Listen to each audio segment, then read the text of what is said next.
Chama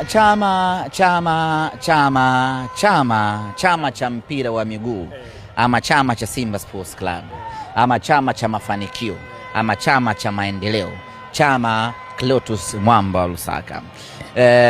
Mchezaji mkubwa na mchezaji bora anakuwa sio kama homa ya vipindi, anapanda na kushuka.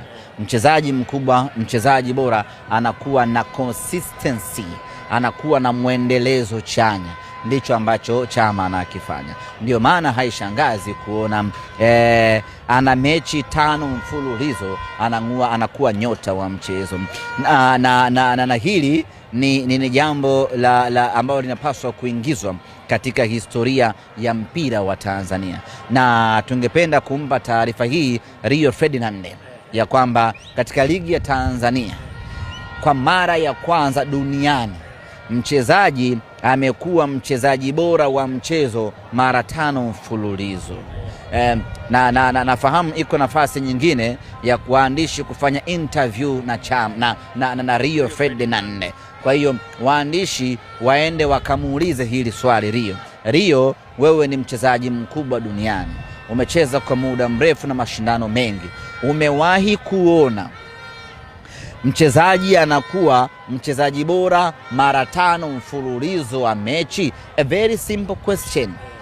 Kama English inasumbua, watamuuliza hivi Rio, have you ever noticed a player being player of the match for the 5 matches consecutives? Imenyoka Oxford imenyoka Oxford Wamuulize Rio Ferdinand hilo swali, alafu Rio atawapa majibu bila upendeleo. Chama anafanya mambo ya ajabu kweli kweli, mambo makubwa ambayo hakuna binadamu yote wa kawaida anaweza akayafanya. Na hii rekodi Chama ameivunja. Kwanza aliiweka yeye kuchukua mechi 3 mfululizo, akaja akavunja hiyo rekodi wa kuchukua mechi ya 4 mfululizo, akaja akavunja tena rekodi yake wa kuchukua mechi ya 5 mfululizo. Sasa hiki ni kiwango cha hali ya juu kweli kweli. Chama anaitangaza pakubwa ligi ya Tanzania.